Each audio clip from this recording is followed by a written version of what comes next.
Hello and welcome to Nama Japan Cooking Experiments. Today we're preparing some German ramen for the Way of Ramen Cultural Heritage Contest that's currently going on, and as I'm German, I had to try my hand at some German ramen. And currently we are at day one at the topping preparation stage. So you might already see here some potatoes that I'm preparing for some Japanese style ajizuke potato. So we're gonna reverse the ajizuke tamago, the marinated egg, and infuse some Japanese flavors in those potatoes. And at the same time, I'm currently here preparing some traditional Japanese marinated eggs, which we're gonna flavor with German flavors, with some German ingredients. And at the same time, what you're seeing bubbling in front of me here is a German pork roast. Very traditional. Usually you would make it in a oven, but there's also a pot variant, and this one here is boiling away, and we're gonna use this one as one of the toppings, and what the other topping is you'll see a little bit later. So how prepared this one is, basically you brown the meat from all the sides, take the meat out, you throw in some carrots, onion, garlic, and then deglaze it with some red wine, with some broth and a little bit of tomato paste. Put the meat back in and then let it braise and boil away for like 1.5 hours. For the potatoes, we're just gonna go for like, I think like a 15-20 minute boil, depending on the potatoes that you use. And then we're gonna give them a flavor with some shiitake that I have and with some shoyu tare. And I have no idea how that's gonna work out, but let's see. The potatoes have cooled down, and I did my eggs with a fairly standard 6.5 minutes, put them in an ice bath, peeled them, and I got 2 good eggs, I would say, and I got a little bit broken ones. I dropped 2 of them, they cracked, but I can use them as like taste testers. And what we're gonna do is now start with the ajizuke tamago. For the first one, we're gonna use straight up red cabbage sauerkraut juice that I got here, homemade. For the second one, I'm gonna mix some white wine with some of this Dijon mustard that I got here, which is mixed with some grapes. We also love wine in Germany, so that's not a contradiction right here. And for salinity, I'm gonna add a little bit of my shiitake. All right, first batch done. All right, so the eggs are done, and I gotta say, this here looks actually really promising. I mean, I love the color already. So let's see how that turns out. So now on to the potatoes. We'll take 2 potatoes per batch and do basically the same thing as we always do with ajizuke tamago. This time I'll try using my shiitake that I made for this, based on a recipe from Ramen Lord, who uses white wine. So I used a little bit of white wine in this shiitake. In the future, I'm sure I'll make a video about this. 4 scoops. There should be a shit ton of umami in here. Add a little bit of water as well. Go for 4 scoops as well. A little bit of sake, some nihonshu. Can't hurt. And for our second batch, I decided to make a little something on the fly. So we're basically just gonna drop some soy sauce in here, a little bit of nihonshu, and a little bit of mirin. As classic as it gets, those 3 ingredients. Mix it up a little bit. We're done basically with day one. We got our potatoes here, we got our eggs here. Now they need to rest for at least 1 day in the fridge to really soak in some of that flavor. And I'll show you what this one looks like once we are actually putting the toppings on top of our ramen. So welcome back to day 2 of the German Ramen Experiment. Today we're gonna go and make the aroma oil. We're gonna finish our toppings. I got some chintan broth here, some chicken chintan that I made previously with a lot of aromatics, a little bit like grandmother's chicken soup that I'm currently defrosting. And we're gonna take a look at how our meat toppings turned out. But let's start first with our aroma oil. And here we got a little bit creative. If you talk about Germany, you also have to talk about sausage, especially bratwurst. So I thought, how could I bring this flavor into ramen? Except for just like putting them on top. So I'm gonna try to draw some of this fat that is here in those really fatty sausages out via frying them very low and slow.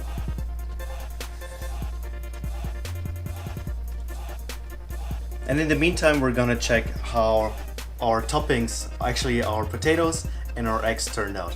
Those are Pinot Noir, Dijon mustard eggs with white wine and some shiitake. I mean, it looks actually pretty good, but as you can see, it didn't penetrate a whole lot. So now we're coming to a very interesting one that changed in color quite a bit.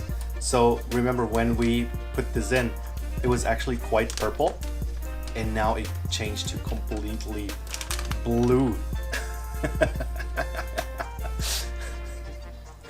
Have you ever seen an egg like this? That's terrible. Let's check it out on the inside. So interestingly, this here completely got a bit more creamy. So next we're gonna go for ajizuke potatoes. We're gonna start with the shio tare one. Actually looks like nothing has happened here. So let's cut this one open and see if we can actually see anything. What we can see is that we can see nothing. I have to say, this is actually pretty good. Yeah, I could eat it just as a snack, just like that. Really nice. Next, we're gonna move to the shoyuzuke. You actually can see here, it has like completely changed in color. Like there is some penetration going on. Let's give those one a try as well. The best of both worlds. You have a nice potatoey flavor. Those are quite flavorful potatoes. Actually tastes really good, like much better than I expected. So next step is to carve up our pork roast that we made yesterday. So let's take a look and see what's inside.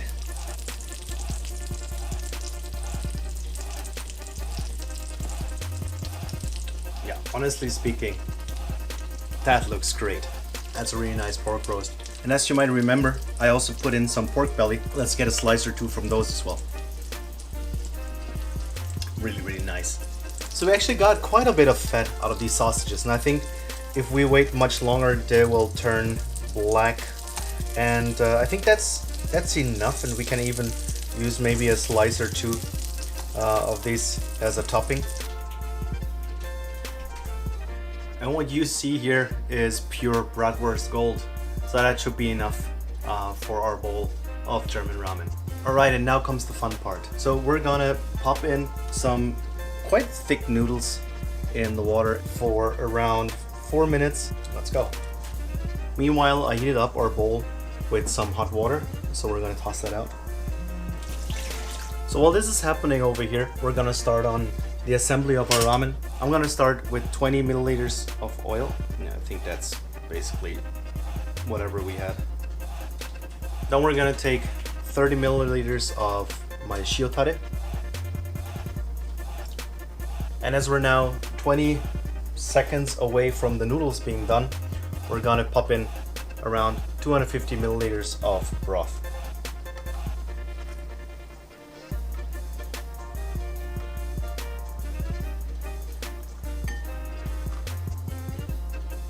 Okay, noodles are done. All right, give them a good shake. And then we're gonna pop them in here.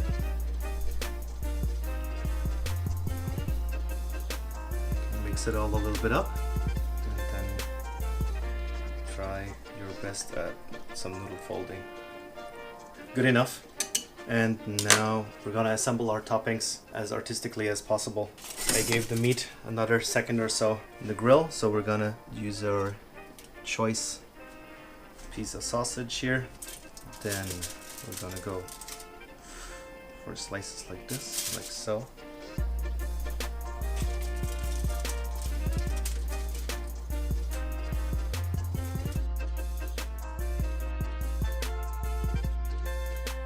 So, and as a last thing, we're gonna dress all this up with a little bit of mixed nigi and parsley. And voila! That's my German ramen bowl. So we got everything here. We got sausage, we got pork roast, we got some German style pork belly, we got ajizuke potato, we got reverse engineered German eggs, and I think that perfectly encapsulates what Germany is all about. And of course, as aroma oil, we use the fat from bratwurst sausages. So I'm gonna give this one a try right here. And here it is, German ramen. Basically including everything that you could ever want from a visit in Germany. You got potatoes, you got your pork, you got sausages, you got some sauerkraut flavor at least in here. You got your aroma oil made from bratwurst. So let's dig in. No more talking. Let's try how all this works together.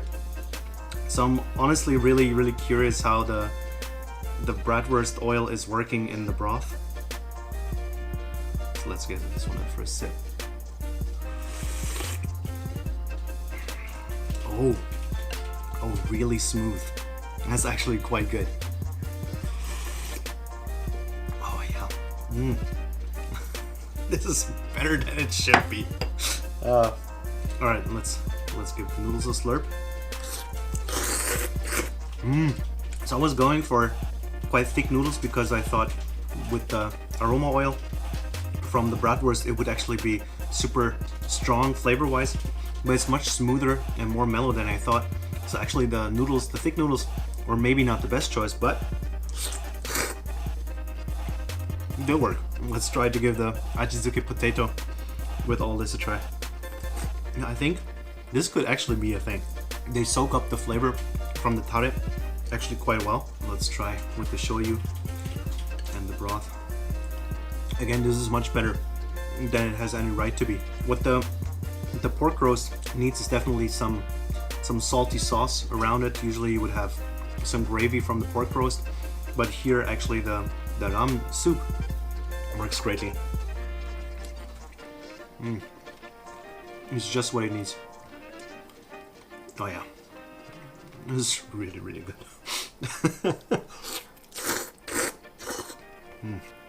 And some bratwurst. Yeah, those are quite strong flavored. If you really want to try this at home, you want to repeat this, then I think you would have to use quite strong flavored ones. I think with herbs work well, some garlic sausages, why not? Yeah, and I think this is an experiment that worked out much better than I thought. And I hope you guys will try to make some German ramen at home by yourself, wherever you are in this world. And if you like this video, give me a thumbs up. If you dislike it, or if you're French, give it a thumbs down. And if there's something here that I didn't explain, I'll surely explain it in some future cooking videos or experimenting video. And that's all for today. And I'm gonna finish with some sauerkraut egg right here. Thanks for watching.